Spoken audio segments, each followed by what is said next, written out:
T-26 light tank backbone of the Red Army introduction. The Vickers 6-ton tank was the most influential tank design of the interwar years. It was exported to numerous countries around the world and inspired many foreign tank designs. Most importantly, it was licensed produced in the Soviet Union as the T-26 light tank. More T-26 tanks were manufactured than any other tank of the 1930–40 era, and more were produced than the combined French and German tank production during this decade. Its combat debut during the Spanish Civil War sealed its reputation as the premier tank of the interwar years.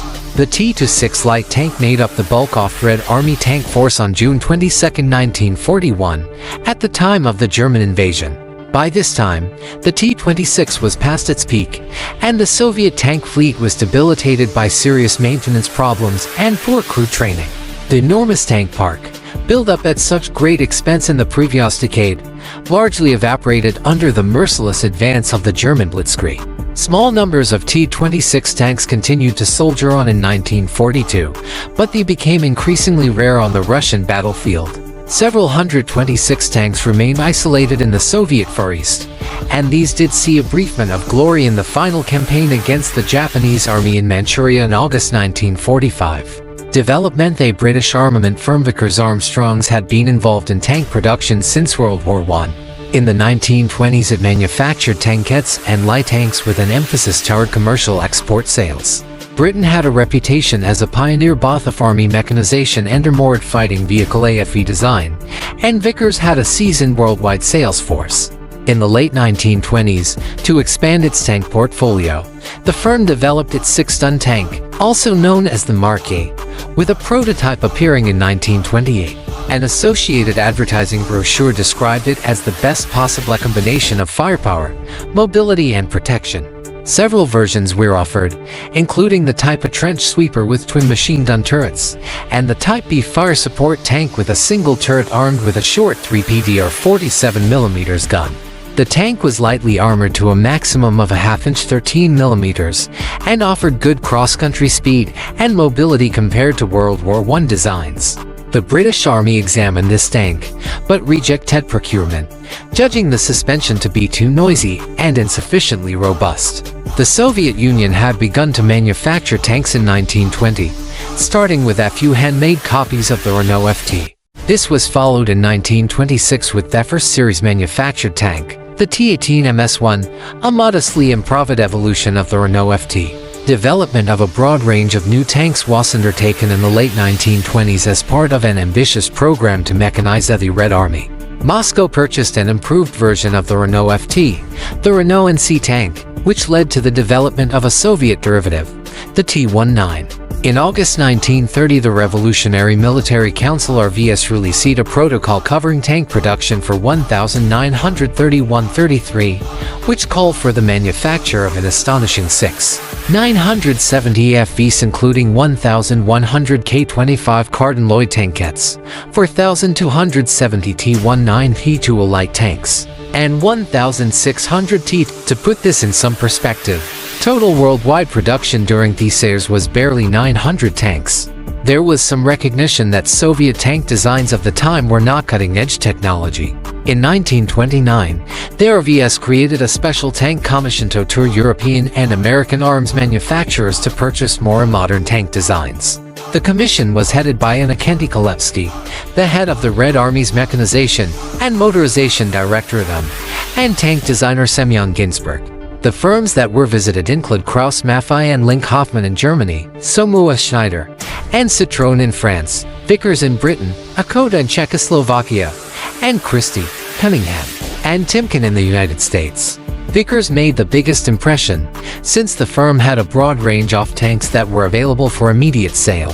The Soviet government decided to purchase 26 Cardin Lloyd Mark VI tankettes, 8 amphibian light tanks, 15 6-ton tank Mark S, and 15 medium Mark IA letters, along with production documentation.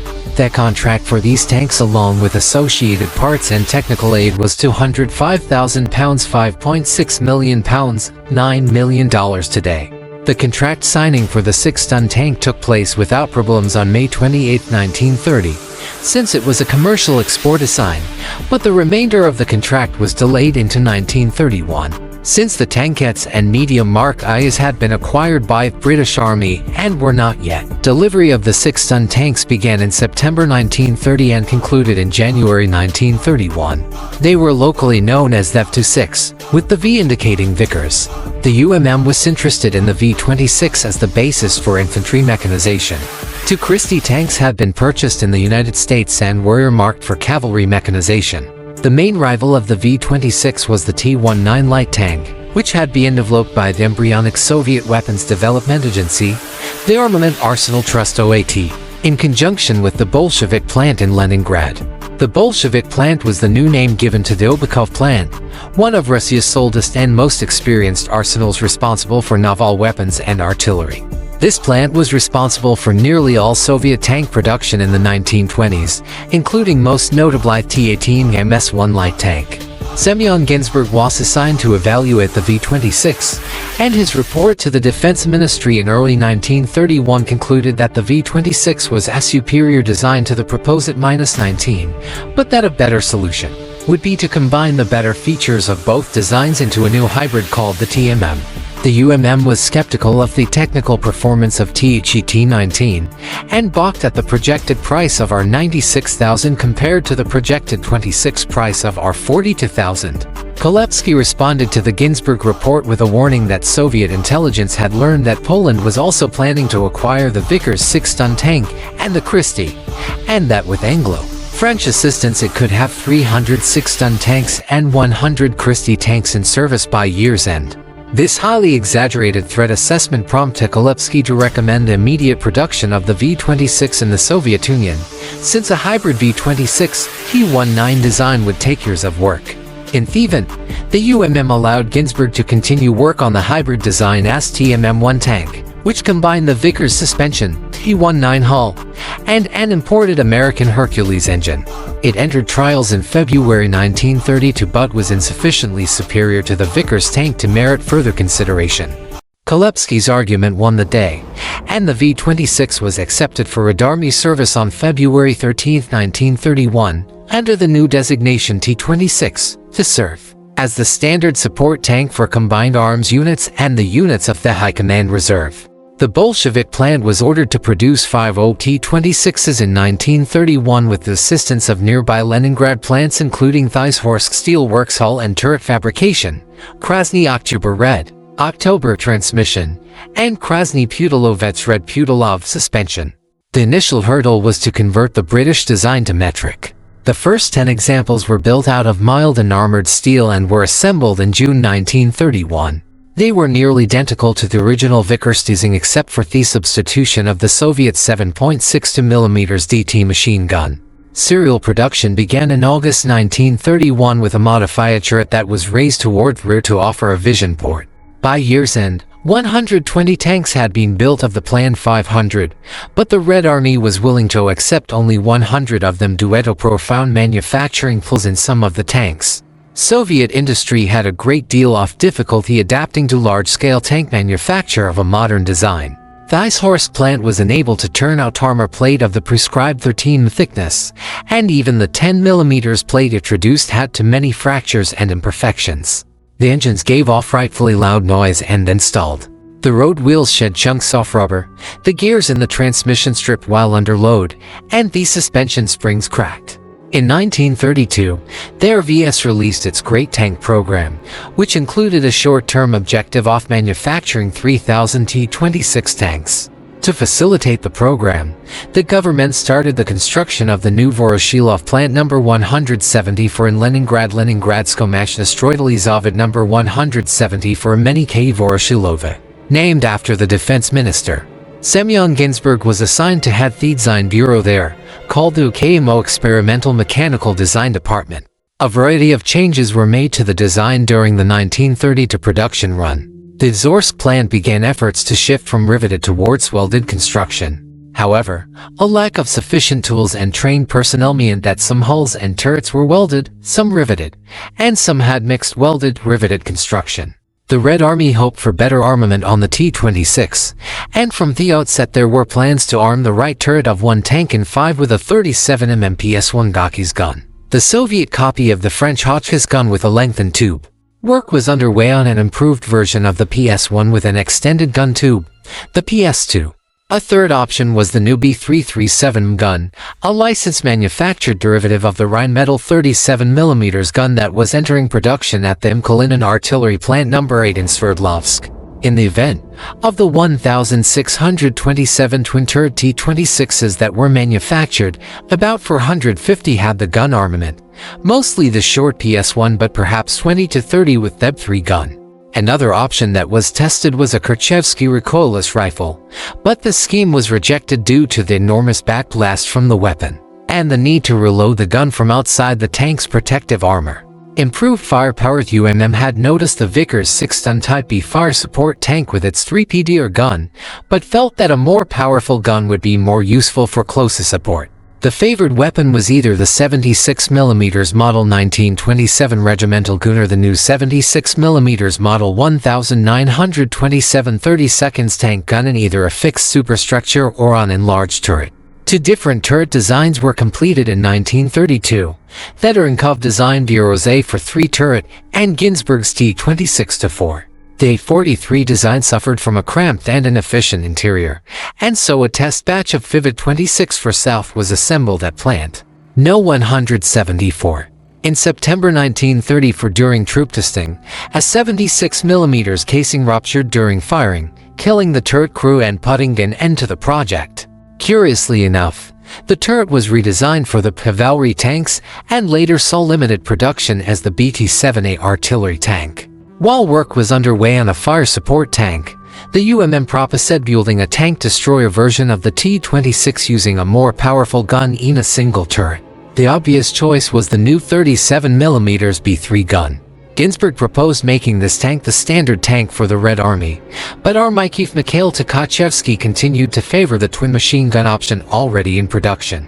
The Zorsk plant proposed a new cylindrical turret with the B3 gun as a universal mount that could be fitted to either Th-26 infantry tank or BT cavalry tank. It had a separate ball-mounted machine gun. Both welded and riveted turrets were tested, but the welded turret proved vulnerable to machine gun fire and so was rejected. After trials in September-October 1932, the UMM accepted the design with the proviso that it be fitted with a bustle at the rear for ammunition or potentially to accommodate a radio. Production of a trial batch of 10 turrets started at Izhorsk in January 1933, but in the meantime other developments had overtaken this project. While the Red Army was satisfied with the Rheinmetall 37mm Model 1930 gun as an anti-tank weapon, there was some consideration of adapting it as a universal infantry accompanying gun, suitable both for anti-tank defense and close fire support. For the latter role, the gun needed a better high-explosive Rajmantandi round. The most practical solution was to increase the bore, and this was done with the new 19K 45mm gun developed at Kulinin Plant No. 8 in Sverdlovsk on the basis of Rheinmetall gun. The new high-explosive Rajmantandi round had 118 grams of tin versus only 25 grams in the 37mm round. This weapon was accepted for Red Army service in May 1932 as the 45mm Model 1932 anti-tank gun. A tank version, the 20K, was also developed, and in March 1933 it was mounted in one of the new Izhorsk cylindrical turrets. Due to the selection of this weapon by the infantry, it was inevitable that it would be selected over the earlier 37mm tank guns for purposes of standardization. However, the original Izhorsk turret was somewhat slapdash, and a new design by S. Ginsburg with an integrated bustle was developed at Plant No. 174. Production of the new turret began in the spring of 1933, but no gun-armed tanks were completed until June due to delays in 1. T-26, 4th Mechanized Brigade, Byelorussian Military District, Summer 1936. Soviet tanks were painted in a uniform camouflage green Zeleno Zashitny which was standardized in 1938-39 under the designation for BO. The pigment for this color was 40 to 60% ochre, 15 to 20% zinc chromate, 10 to 20% white lead, and 8 to 13% ultramarine pigments. Dual-base paint formula was established under state standards GOST 7814-753, consisting of 40% red lead or iron oxide, 55% linseed oil, and 5% oil drying agent. A Forbio color sample in the 1948 edition of the State Paint Guide is closely equivalent to U.S. Federal Standard FS 24098 semi-gloss and FS 34098 lusterless. There was the usual variation from the standard U.S. Army samples taken from T-34 and KV tanks in 1942 were closer to FS 24052. Although there were experiments with camouflage patterns in the 1920s, the use of multicolored camouflage was rare on Red Army tanks through most of the 1930s. The Red Army adopted a set of tactical markings based on colored triangles in 1927, and a new style with colored circles in 1929, both discarded in 1932 in favor of a more visible system.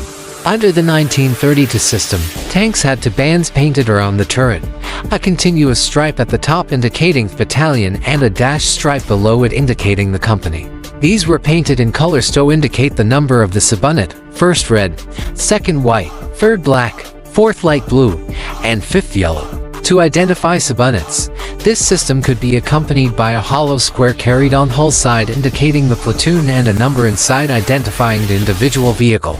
So in this case, the bands indicate tank number 3, 3rd Platoon, 2nd Company, 1st Battalion, T-26 Model 1933, Blue Army Opposing Forces, Kiev Military District, Summer 1935. A variety of non-standard markings were widespread in the 1930s, usually a local initiative. Tanks playing the role of Blue Army Opposing Forces Yugoslavnogo Protivnika during Summer War sometimes had large areas of the turret painted in white. In this case, the turret bands have been pushed below to make room for the white upper sides. The bands indicate 3rd Company, 2nd Battalion, while the markings on the hull indicate tank number 1 of 1st Platoon. Manufacturing the new gun. The periscopic sights were not ready until the final quarter of 1933, further delaying their acceptance by the Red Army. This version of T-26 is often referred to as the T-26 Model 1933, though this is amateur name adopted by tank historians. At the time, the two production runs of T-26 were distinguished simply as twin-turret Vukbasheni or single-turret Adnalbasheni T-26s. The manufacture of the single-turret T-26 was hampered by the lingering immaturity of the new 45mm Model 1930 tank gun. This was in part due to poor manufacturing standards, which led to incessant failures off the automatic breech block. The political paranoia of the day led to accusations of sabotage, and the GPU Special Police, the foreigners of Felidar and KVD and KGB, set up a special Shirov at Kalinin artillery plant. No aid in Sverdlovsk. This was a special design bureau prison to which accused sabotage engineers were assigned. The improved version of the gun was sometimes designated as the 45mm Model 1930-30 for tank gun, and it entered production in December 1933, largely solving the reliability issues. Improvements to the 45mm gun turret began almost immediately at Plant No. 174. The first major change was the introduction of a ventilation fan and an associated armored mushroom cover on the turret once it was realized that extended firing of the gun would asphyxiate the crew. In 1933, DIM approved the deployment of the new 71TK1 tank radio on the T-26. Although there had been experimental fittings of this radio on the twin-turret T-26, it did not become standard practice until the arrival of the single-turret T-26. These tanks could easily be distinguished, since they were fitted with a prominent horseshoe rail and 10-round turret. The first of these were displayed on the November 7, 1933, parade in Red Square.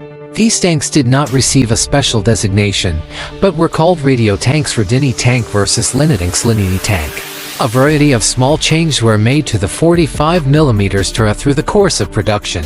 A stamped armor gun mantle entered production in 1935, but production was insufficient for all new tanks. As a result, the welded mantlet continued to be used in parallel. In 1935, a special set of combat lights was fitted above the mantle for night fighting. The plan was to equip 1 in 5 tanks with this pair of searchlights.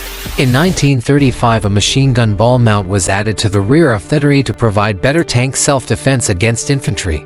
In February 1936, Plant No. 185 developed an anti-aircraft machine gun pintle for the Deep machine gun and produced a small quantity for troop trials. This was not especially popular, and a new universal P-40 tank and aircraft mount was developed that entered production in 1937. This was fitted on the right side of the T-26 turret with a special revolving hatch. An improved version, THEP-4OM, was introduced in 1938. These tanks were sometimes referred to as T-26 LTZ Linini tanks in Italy, anti-aircraft line tank and T-26 or TZ Radini tanks in Italy, anti-aircraft radio tank combat debut in Spain. The T-26 saw its combat debut in 1936. Stalin agreed to sell Spain a variety of military equipment, including tanks, to reinforce its Spanish Republic's army in their conflict against Franco's nationalist forces. 1. The first shipment of 50 T-26 Model 1933s arrived in October 1936 and went into combat immediately with a mixture of Soviet volunteer crews and hastily trained Spanish crews. The first major use of the Republican T-26 took place on the morning of October 29, 1936, when a company of 15 tanks supported an attack by 2 infantry brigades against Italian and Spanish nationalist units in the village of Seisewa, on the southern approaches to Madrid. The attack was a failure due to poor coordination between the tanks and infantry. It also marked the first major tank versus tank skirmish, when the T-26 tanks ran into a small detachment of Italian CV-335 tankettes. The T-26 completely dominated the small, machine-gun-armed tankettes, which were nearly helpless against the cannon-armed Republican tanks. In November 1936 there were the first confrontations with newly arrived German tank detachment equipped with the PZK-PFWLI tank. The T-26 proved to be much superior in these encounters, since the German tank was unable to disable T-26 while the T-26 could easily penetrate the thin armor of the German tanks. The Soviet advisory team in Madrid sent this assessment to the Kremlin concerning the role of the T-26 in the later fighting around Madrid. The T-26 tanks created real miracles. It is possible to say with complete assurance that if the fighter group and the T-26 tanks would not have been present during the first period of the defense of Madrid, the defense of the city would have been an exceptionally catastrophic situation. It is impossible to adequately describe the heroism of the tankers. They prevented the retreat of the infantry. They were always in the vanguard. They fought single-handedly with enemy gun batteries, and they demolished the battle plans of the opponent. They always took best advantage of the tanks in infringement of all technical and authorized norms and never refused or questioned orders to carry out a task. Tanks fought all day long, returned to the support area at night to repair the vehicles, and during the morning returned to the fight. By mid-December 1936, the small Republican tank force was largely spent, due not only to battlefield casualties, but also to the mechanical exhaustion of tanks themselves. Tanks of the early 1930s were not very durable. The T-26 light tank required medium overhaul at district workshops after 150 engine hours, and factory overhaul after 600 hours. Tracks and track pins began to wear out after 500 miles of travel. Side clutches became worn out, and the 1. T-26 Model 1933, Bandera de Carros de Combate de la Legion, Spanish Nationalist Army, 1938. The markings on Spanish Republican T-26 tanks tended to be very simple, usually limited to tactical numbers or letters. In contrast, the Spanish Nationalist Army tended to use very visible markings, especially with captured tanks such as this T-26. This is an early version of the nationalist markings. A more thorough description of the evolving system is contained in Osprey New Vanguard 170, Tanks of the Spanish Civil War, Plate Model 1933, 1 Tank Taburu, Turkish Army, Lulbergez, Turkey. 1936 Some Turkish Army T-26s appeared in an overall sand color, but at least some were painted in aqua color camouflage as seen here. A local version of the Soviet style of turret markings was carried as seen here, but with dots and dashes instead of the Soviet styles of dashes. The vehicle registration was carried on a white rectangle on the center of the front and rear lower hull plates. Powertrain was gradually knocked out of alignment from hard cross-country travel. In the desperate fighting during the Defensa of Madrid, the Republican tanks had accumulated over 800 operating hours by mid-December, far beyond the regulations, leaving many of the tanks inoperable. The inexperienced Spanish crews were unable to do field repairs, and their unfamiliarity with tank driving led to high rates of clutch and powertrain failures. It became clear from the initial fighting that tank units could not be employed non-stop, day and night like infantry could, and had to be carefully husbanded for only the most important missions.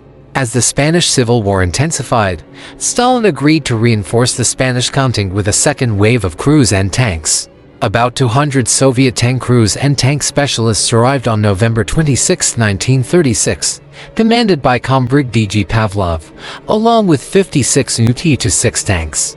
Pavlov's force received a major infusion of new equipment and manpower in March 1937 with the arrival of 100 more T-26 tanks.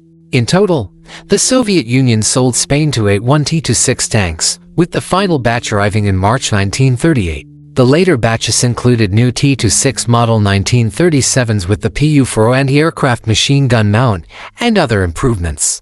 After the initial successes in the fall of 1936, the impact of the T-26 tanks declined. Cooperation between the Republican tanks and the infantry was almost uniformly abysmal. There was no training in cooperative tactics or missions for the tanks and infantry. The Republicans could not afford to pull the tank companies out of the line for such training, and the Soviet advisor units were reluctant to expend precious engine hours drilling with the Spanish infantry. Pavlov's 1A Brigade of Blindata 1st Armored Brigade was broken up into small, company-sized detachments to reinforce their Republican lines. As the French had found in World War I, the presence of tanks provided a strong psychological reinforcement to demoralized infantry, and there was great demand for tank support across the Madrid front. The main adversary of the T-26 was not the nationalist tanks, but the Rheinmetall 37mm anti-tank gun imported from Germany. The fighting around Madrid in January and February of 1937 cost the brigade 34 tanks, nearly 70% of the force committed, mainly to nationalist anti-tank guns. Soviet artillery specialist G.I. Kulik remarked that the anti-tank gun would sweep the battlefield of tanks in the same way that machine guns swept it of infantry. The armor of the T-26 was too thin to resist the new guns. Evaluations of the T-26 tank in Spain concluded that if well maintained, the tank performed well, but a variety of shortcomings were noted aside from its inadequate armor. Vision from the tank was poor and it was difficult to identify the enemy during battle. Many tanks were limited to the telescopic sight and lacked the optional periscopic sights. Likewise, the driver's episcope offered poor vision when the tank was buttoned up for combat. Turret ventilation was poor when the guns were firing, and the crew became asphyxiated during prolonged combat. Without a doubt, the single most troublesome technical feature on the T-26 was the 71TK1 radio. The radio set required very precise tuning, which was soon lost during cross-country travel. The rail antenna was very vulnerable to combat and movement damage, and most units found that it became inoperative after a few days of fighting. Due to the poor radio performance, the T-26 unit commanders used flags for signaling, but found that these signals were frequently misinterpreted, and that enemy gunners soon concentrated on a tank that was using flags. The most common problem during movement was track breakage. The engine spark plugs needed frequent attention, but it was difficult to get ready access to the plugs. The radiator was easily damaged by artillery fragments and even by infantry attack using bayonets. The poor durability of the T-26 was a perennial problem, exacerbated by the lack of trained mechanics and repair facilities.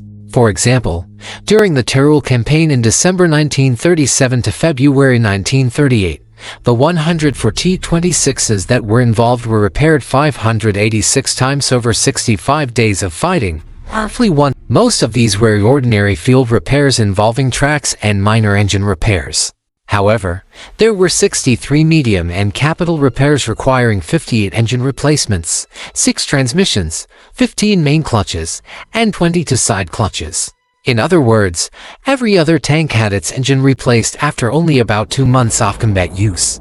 To help minimize wear on the tanks, the Spanish turned to the use of transport trucks to move the tanks between battles.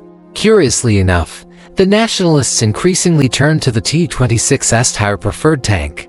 About 10 had been captured by the fall of 1937, and more were gradually integrated into the nationalist tank units, eventually becoming the backbone of Franco's tank units. T-26 exports. Soviet Union was not as widely engaged in weapons export in the 1930s as it was after World War II.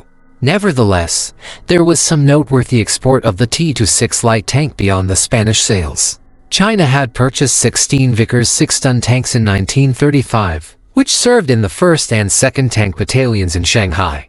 In the summer of 1937, full-scale war finally broke out between China and Japan.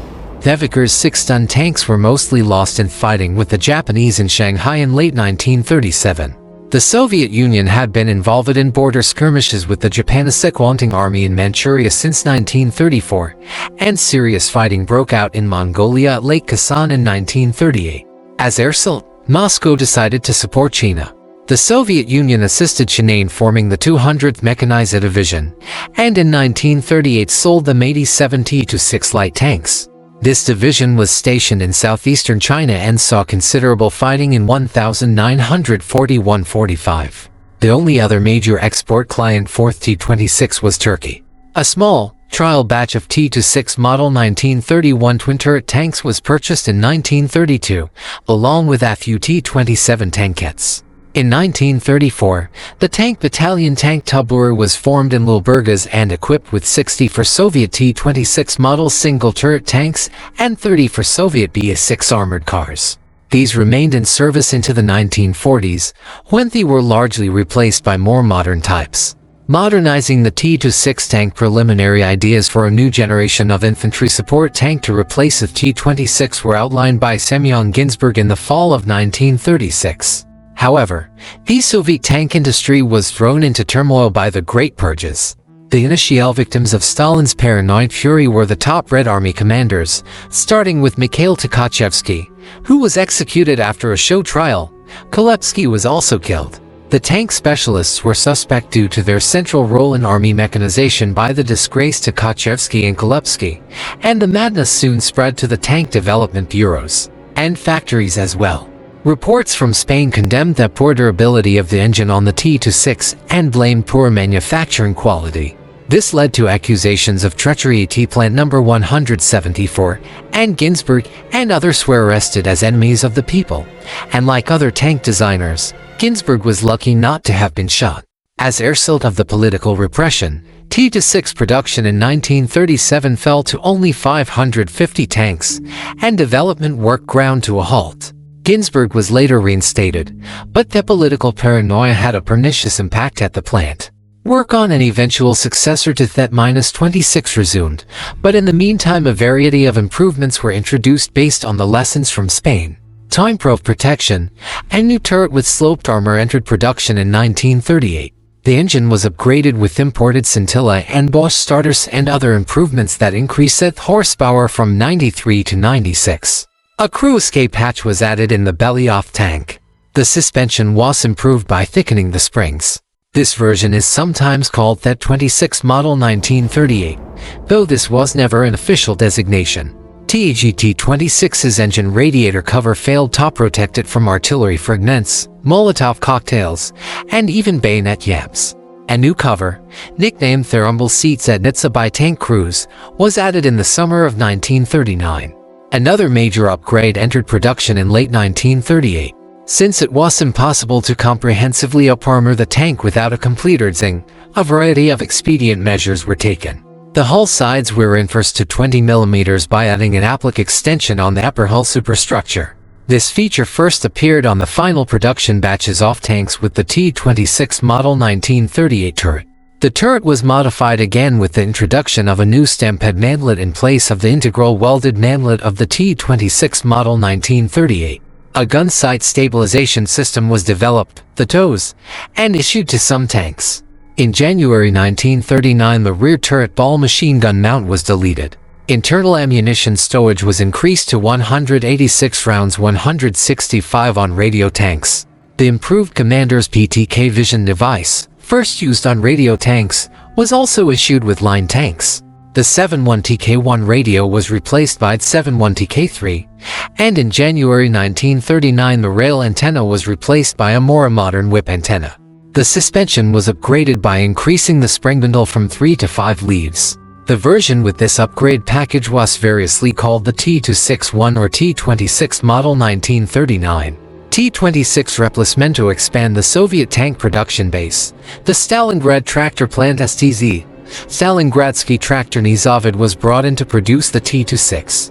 As an outcome of this work, the small design team under V.D. Werneratz proposed a major chassis upgrade using a no-hull with a wheel-and track suspension based on a modified version of the Christie system used on that cavalry tanks. A working pilot of the STZ-25 was tested starting in February 1939, shortly followed by the STZ-35, which was intended as a tracks-only alternative. There was little Army support for the scheme, and it was cancelled by the Defense Ministry in October 1939. Ginzburg's design bureau at Plant No. 174 had worked on a series of design studies to replace the T-26 ever since the TMM-1 and TMM-2 proposals of 1931.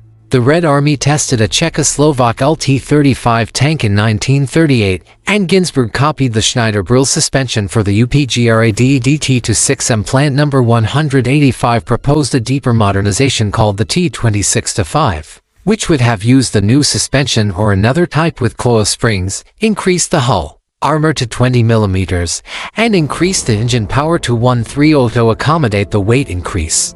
Plant No. 185 was also working on the Type 740 for diesel engine, which offered 180 horsepower.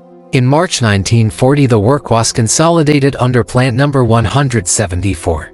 The final effort to redeem the T-26 was that -126 program, which boosted the armor to 40 to 45 mm, added a new diesel engine, and substituted torsion bar suspension and new road wheels.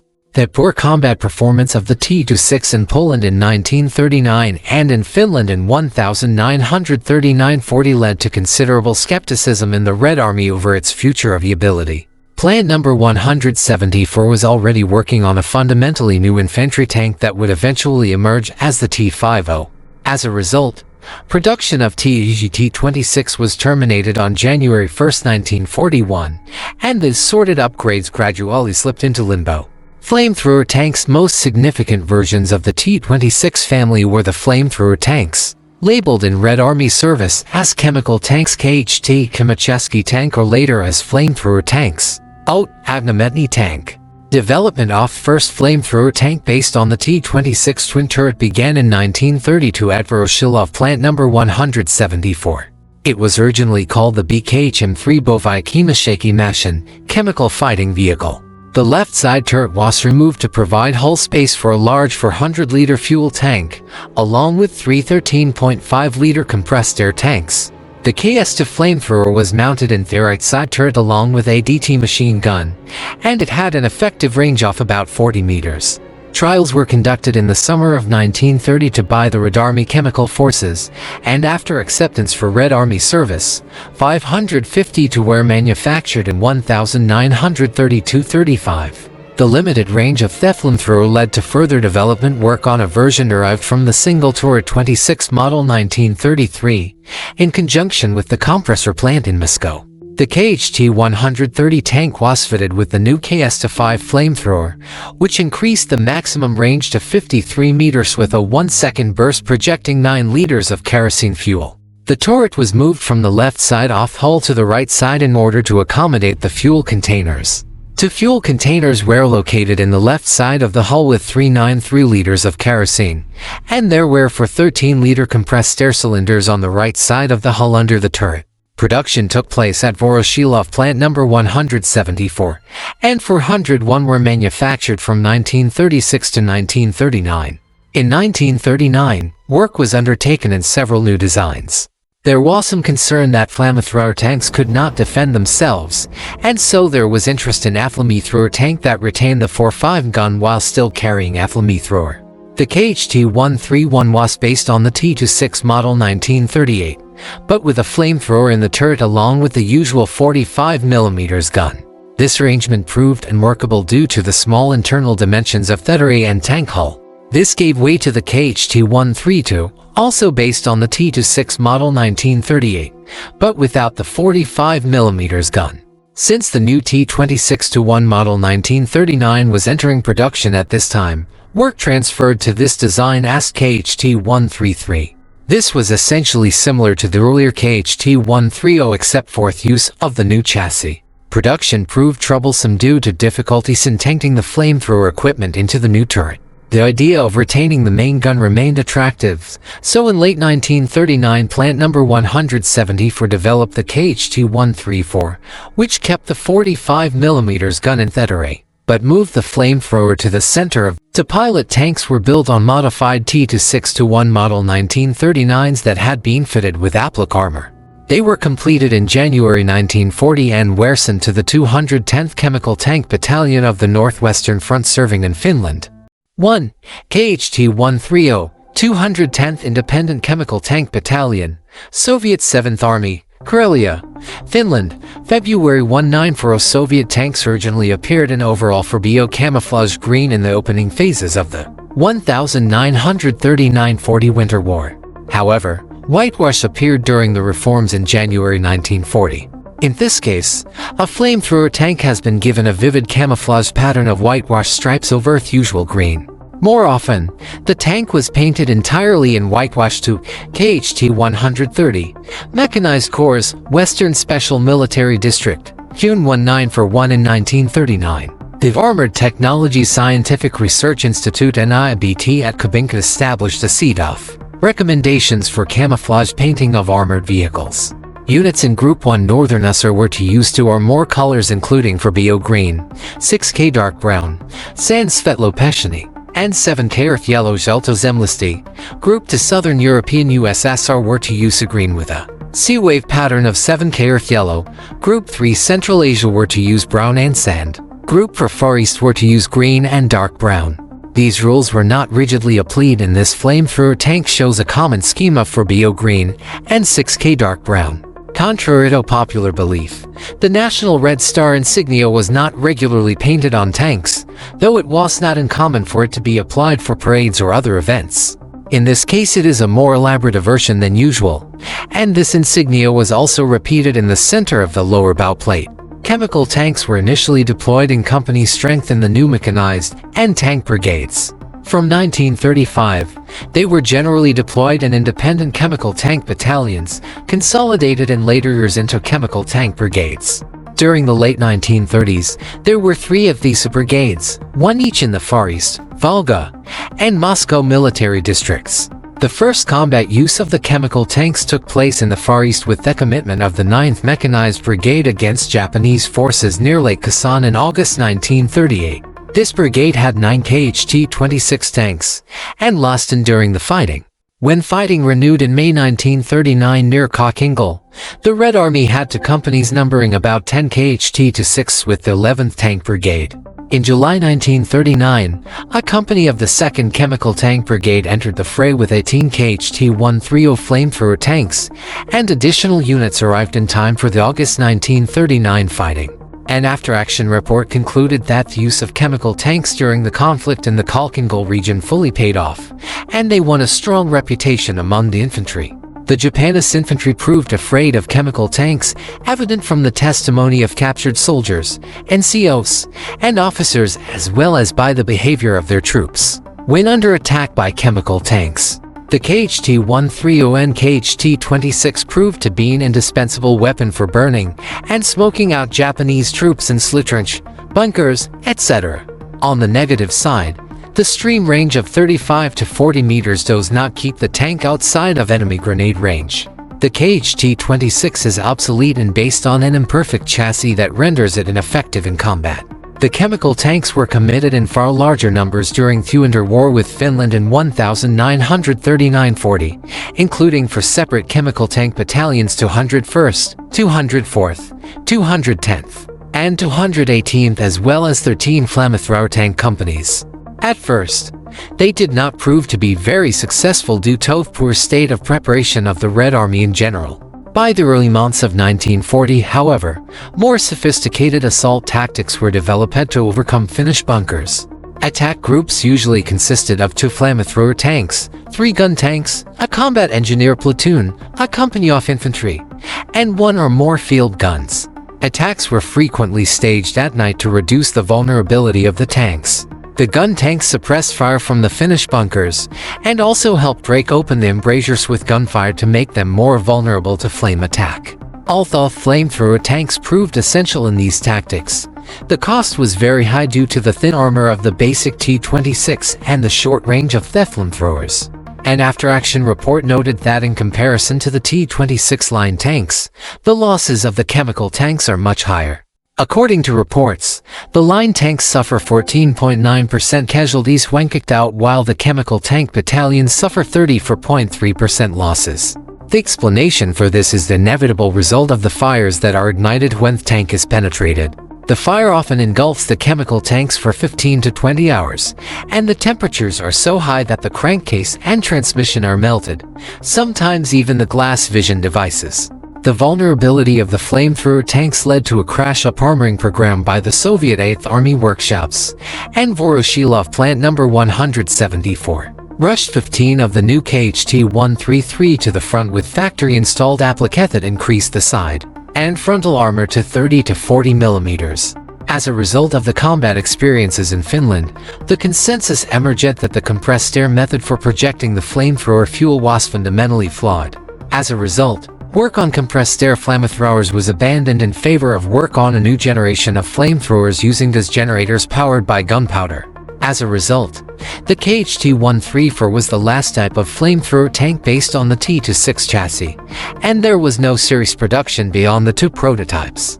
When the mechanized corps were formed in the summer of 1940, each was assigned to chemical tank battalions for a total of 56 flamethrower tanks. In practice, the actual number in service varied considerably. At the time of Operation Barbarossa in June 1941, there were still 994 T-26 flamethrower tanks in Red Army service. Besides the T-26 flamethrower tanks, the Red Army Chemical Force sponsored several experimental weapons for generating battlefield smoke screens and for dispersing chemical agents. The T-26 TDP-3 was a 1933 project to fit a pair of TDP-3 dispensers on the rear of the T-26 model 1931. The MKHT-1 chemical mortar tank was a 1935 project based on a T-26 model 1931 with the left turret removed and a KHM-31 107mm smoke. The UT-26 was a 1936 attempt to develop a tank-mounted flame weapon that could be used to defend a tank against close-quarter infantry attack. None of these weapons was pursued beyond the experimental stage. Robot tanks. Red Army had experimented with remote control tanks since 1929 under the Central Laboratory for Radio Guidance Slopes. These were Kalatelynx TT in Red Army service. In 1933, a small batch of T-26 Model 1931 twin-turret tanks was fitted with radio control systems. Teletank teams consisted of two tanks, a TT-26 robot tank, and a Tu-26 command tank, which contained the radio control system. The first tactical application for teletanks was as flamethrower tanks, since it was presumed that this would enable the tank to approach an enemy bunker closer without risking crew. The other application for this weapon was to deliver chemical warfare agents closer than would be possible using a manned vehicle.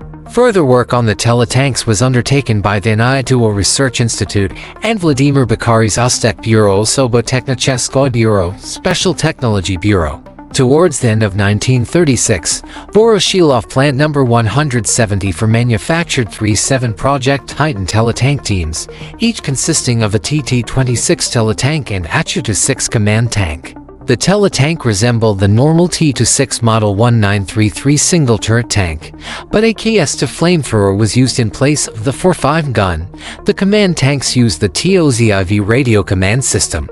Unlike the manned flamethrower tanks, the TT-26 left the turret on the left side of the hull. These were distributed to 4 heavy tank battalions and several schools for familiarization and further trials. In 1937, a further batch was produced using the improved TOZIV control system, totaling to 7 Tu-26s and 28 TT-26s. The control tank could operate the robot tank at a maximum range of about 2.5 kilometers (1.5 miles). Further development of teletanks was disrupted by the purges. In September 1937, Bakari was arrested, and he was shot in February 1938.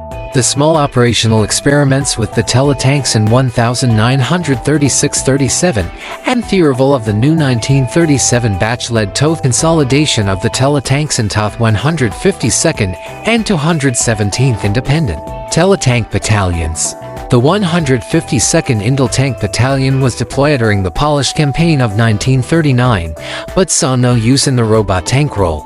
During the Winter War with Finland in 1939-40, the 217th Teletank Battalion was attached to the 20th Heavy Tank Brigade T-28 with 32 teletank teams, along with an organic 7th Company with 7 more teletanks. It was first used on December 17, 1939, in support of an attack by the 123rd Rifle Division. The first attack was a failure when the teletanks became bogged by heavy snow that concealed any tank obstacles. Because of their work in attacking bunkers of the Mannerheim Line, the tanks proved very vulnerable to associated minefields and anti-tank obstacles. The radio control system proved to be troublesome, and on many occasions the teletanks were operated in a man mode rather than remotely controlled. By February 1940, 42 teletanks had been knocked out, of which 6 were total losses, 21 required major overhaul, and 15 were repaired by the battalion. In the meantime, another type of teletank was being developed to attack Finnish bunkers with explosive charges. The T-26 teletank was built using reinforced T-26 5 suspension with applique armor and lacked a turret. It was fitted with yet another revision of the control system, the TOZ-8 with older-style rail antenna on the superstructure on the command tank. These teletanks carried a special armored bin on the front fabricated from 30mm steel and containing 300 to 700 kilograms of high explosive. The tank was driven next to the target, and the bin released by remote control. The fuse was set to detonate the charge up to 15 minutes later to allow the tank to escape. A small experimental team codenamed Podrivnik Blaster was sent to Finland at the end of February 1940 but was never committed to action. Experiments with the T-26 Podrivnik teletanks against captured anti-tank obstacles and bunkers were promising enough that further development continued after the Winter War. The 152nd Teletank Battalion, attached to the 22nd Mechanized Corps, saw combat during the fighting around Rovno in June-July 1941, but with its teletanks and command tanks fully manned and used in a conventional fashion. The unit was largely wiped out in the summer battles. During the 1940 reorganization of the armored force, the 217th Teletank Battalion was reorganized as the 51st Tank Battalion of the 4th Mechanized Corps and stationed outside Moscow. This battalion later saw action in the Battle for Ryazan in November 1941, but using its command tanks as ordinary gun tanks. Artillery tanks alongside the T-26 tank. The Red Army intended to deploy the Su-1, a turretless version of the tank armed with a 76 regimental gun. Although the prototype proved acceptable, work on a turreted version of this weapon such as the T-26-4 led to the cancellation of the Su-1.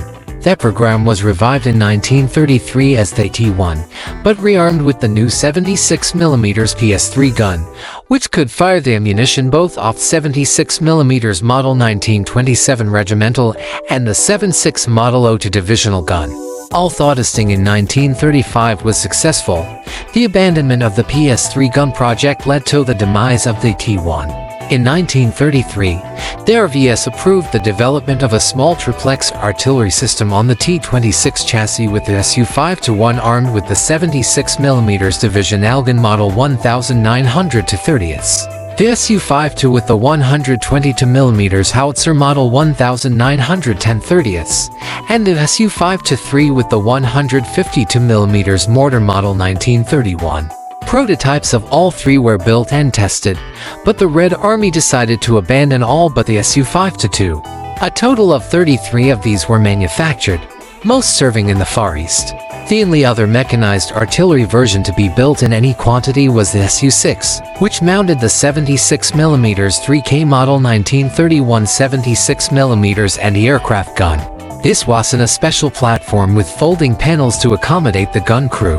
Of 14 vehicles built, 10 were armed later with the experimental Spitolny 37mm automatic cannon. The Su-6 was not accepted for serial production. The artillery force was also interested in a prime mover based on the T-26, and these entered production in 1932 as the T-26 TT equals Tigetro tractor. This used an open superstructure and a simple canvas tarp.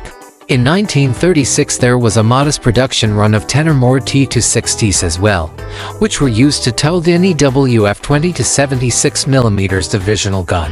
A variety of command and transport vehicles were also built on the T-26, including an artillery command post with radio and optical rangefinder. None of these entered serial production.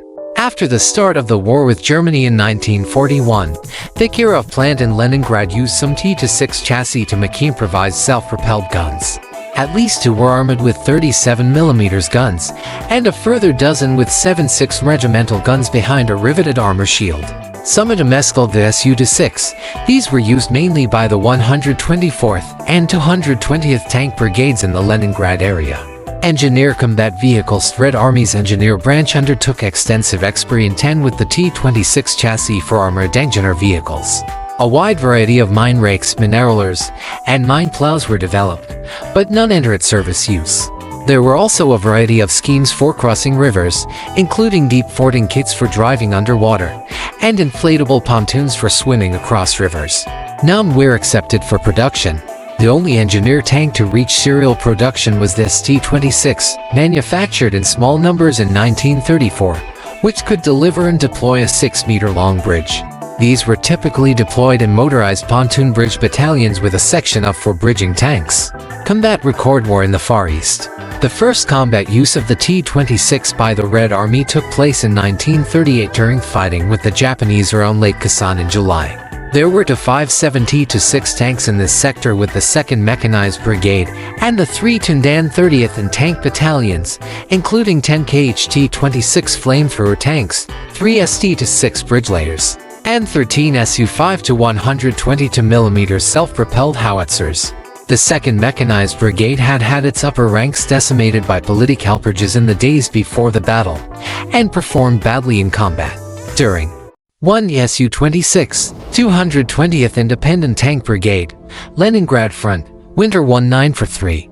The Kirov plant in Leningrad began fashioning improvised self-propelled guns using spare T-26 chassis in the fall of 1941. These used the 76 mm Model 1927 regimental gun behind an armored shield. The 124th Tank Brigade was the first unit to receive these, and they were variously called Su-26, Su-T-6, or Su-76.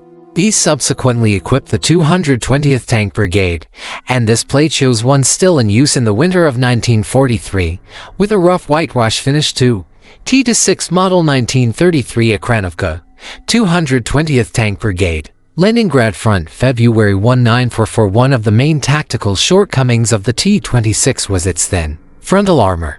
In 1941, several factories began steps to improve the armor on T-26 tanks. This particular variant avoided the problems of trying to fit armor plate over the curved surfaces of the turret front by building out the entire front turret structure. It was painted in a simple whitewash over the usual Fabio green, and carries tactical markings in red. The fighting around the Bogomolnaya and Zolzernaya hills. The brigade lost 85 T-26 tanks against Japanese anti-tank defenses. The fighting resumed in the summer of 1939 along the Khalkhangol River. By this time the Soviet tactical leadership had stabilized, and Moscow reinforced the region with additional tank units. The primary tanks in this theater were BT cavalry tanks. There were small numbers of T-26 tanks, mainly serving in the tank battalions of the rifle divisions. So, for example, the 82nd Rifle Division had a battalion with 14 T-26 tanks. There were also flamethrower tanks attached to the tank brigades. The T-26 performed reasonably well in the 1939 fighting, as the Japanese 37 mm anti-tank gun was not especially effective against its armor. Of the T-26 tank types in the area, the flamethrower tanks saw the most extensive use, and 10 kh T-26 and Twak-130 tanks were lost in the fighting. The Polish Campaign, 1939. The Soviet invasion of eastern Poland on September 17, 1939, was the largest tank operation by the Red Army to date, and included 1,675 T-26 tanks, or about 15% of the total tank park.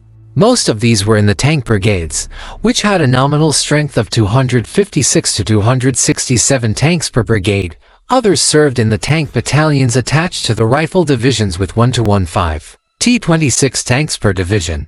The invasion was largely uncontested except for skirmishes with border guards, since the Polish army was preoccupied with fighting the German army in western and central Poland. The Soviet forces include the Byelorussian front with 878 T-26 tanks, 22nd, 25th, 29th, and 32nd Tank Brigades, and the Ukrainian front with 797 T-26 tanks, 26th, 36th, and 38th Tank Brigades.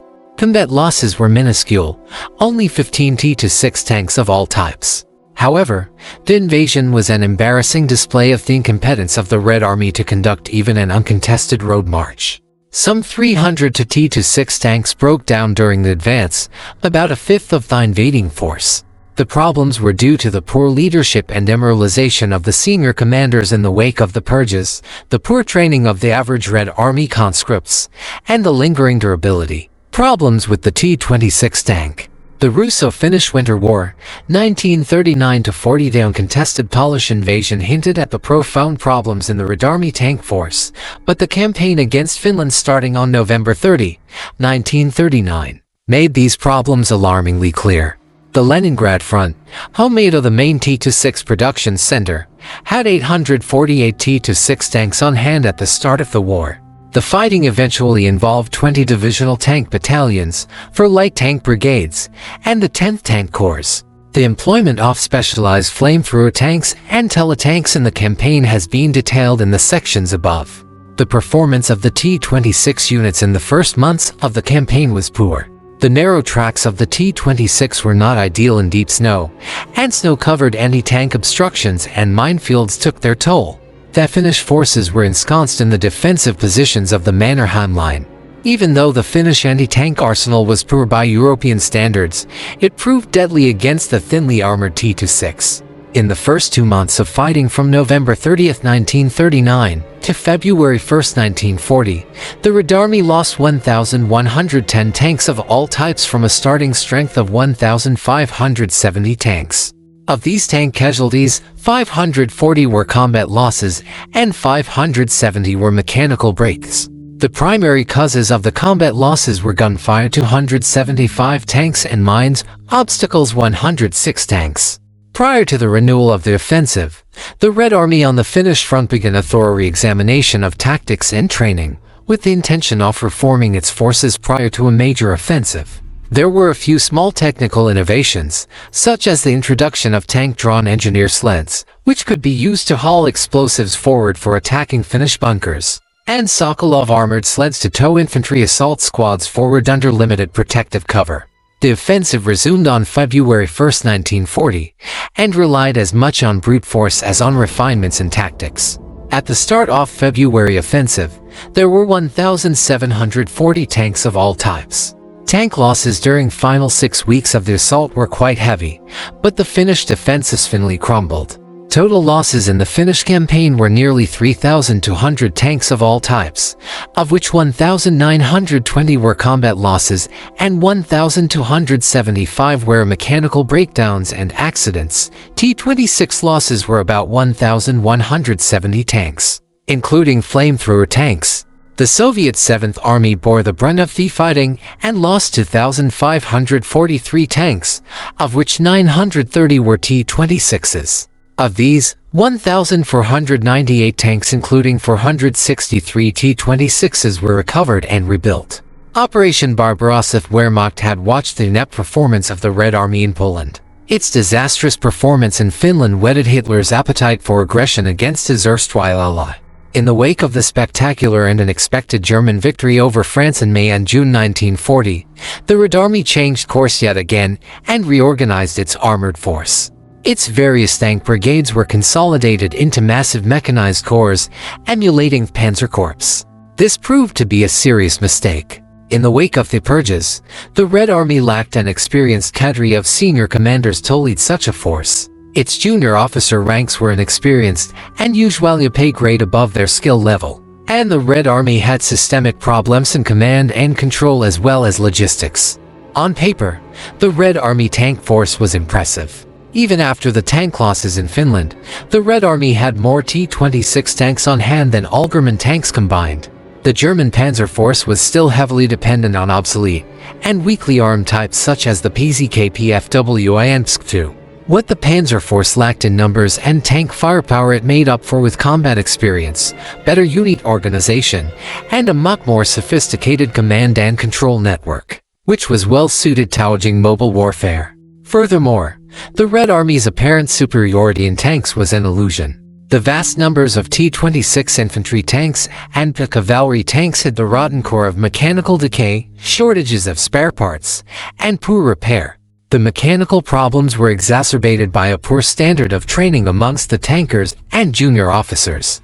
The 1941 reorganization plan envisioned 30 mechanized corps, which would have required 30,930 tanks. Actual Soviet tank inventory in June 1941 was 23,106, of which about 12 were T-26 light tanks. The T-26 was not well suited to the mechanized corps' role, and the proposed tables of organization and equipment largely ignored the T-26 in favor of more modern types, relegating the T-26 to tank battalions and the rifle divisions. The new tank division was officially allotted only 20 to T-26s and 50 for T-26 flamethrower tanks of its 375 tanks. In the event, the grandiose scheme 4th Mechanized Corps forced the Red Army to use more than half the T-26 inventory in this role. T-26 Model 1938, 28th Mechanized Corps, Iran, 1-9-for-1 tanks of the 28th Mechanized Corps were widely painted in the Group 3 schema for BO, camouflage green with bands of 6K dark brown and 7000 earth yellow brown. This camouflage was mostly applied in 1939 before the consolidation of various units into the 28th Mechanized Corps, so the patterns varied widely. In anticipation of the Operation Compassion invasion of Iran in August 1941, the usual white invasion cross was painted on the tank roofs. This was a standard Red Army marking for aerial recognition, and had been used on previous foreign operations since looting the invasion of the Baltic states in 1941. While this suggests that about 85% of the T-26s were new ready for operation, in fact many of the tanks were sidelined due to a lack of spare parts such as track links, and many others had nearly exhausted their number of engine hours. On average, the T-26 tanks in the western military districts had accumulated 75 to 100 motor hours. A medium overhaul was required at 150 motor hours. This had debilitating consequences in combat. The 7 Mechanized Corps of the Southwestern Front in Ukraine conducted road marches averaging 300 to 365 kilometers in the first 9 days of combat from June 20 to June 30th, using up 35 to 40 motor hours on their tanks, or about a quarter of their engine life. A typical example was the 10th Tank Division, 15th Mechanized Corps, which started the fighting with 27 T-26 tanks, 19 Dun tanks, and 8 flamethrower tanks. In 3 weeks of fighting, it lost 24 of 27 T-26 tanks with 9 combat losses, 3 missing, and 12 abandoned due to mechanical breakdowns. The summer battles of 1941 were catastrophic for the Red Army. The older tanks such as the T-26 suffered especially heavy losses.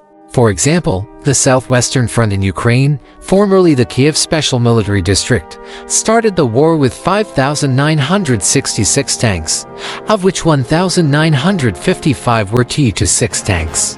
Of these, 1,326 T-26 tanks were in the 6 Mechanized Corps. The great encirclement battles that took place over the next 5 weeks whittled this down to only 70 for T-26 tanks by August 1, 1941. The Western Front, formerly the Western Special Military District, started the war with 3,330 tanks, of which 1,389 were T-26s. By October 1, 1941, the Western Front had been reduced to 475 tanks, of which only 298 were T-26s. By October 28, 1941, the Western Front had a strength of 441 tanks but only 50 T-26s. The table below provides a graphic summary of the fighting on the approaches to Moscow in the fall of 1941. By mid-November 1941, the Western Front's tank force had been greatly reduced but for the sudden influx of their reserve front from units deep in the interior. Even with these reinforcements, the size of the T-26 force continued to fall compared to the summer. It is worth noting that in October-November 1941, on average only about 47% of the Soviet tank force was operational, with the remainder in repair. In total, the Red Army lost about 20,500 tanks in 1941, of which 17,300 were light tanks, including the T-26 and BT tanks. A German evaluation of Soviet tanks in 1942 assessed the T-26 as being weakly protected, well-armed, underpowered, too slow, and obsolete. Although hundreds of operational 26 tanks were captured, the Wehrmacht had a very low opinion of the type and sent most back to smelters in Germany to recycle their steel. While it might seem that the T-26 had completely disappeared from the scene by the end of 1941, this was not the case.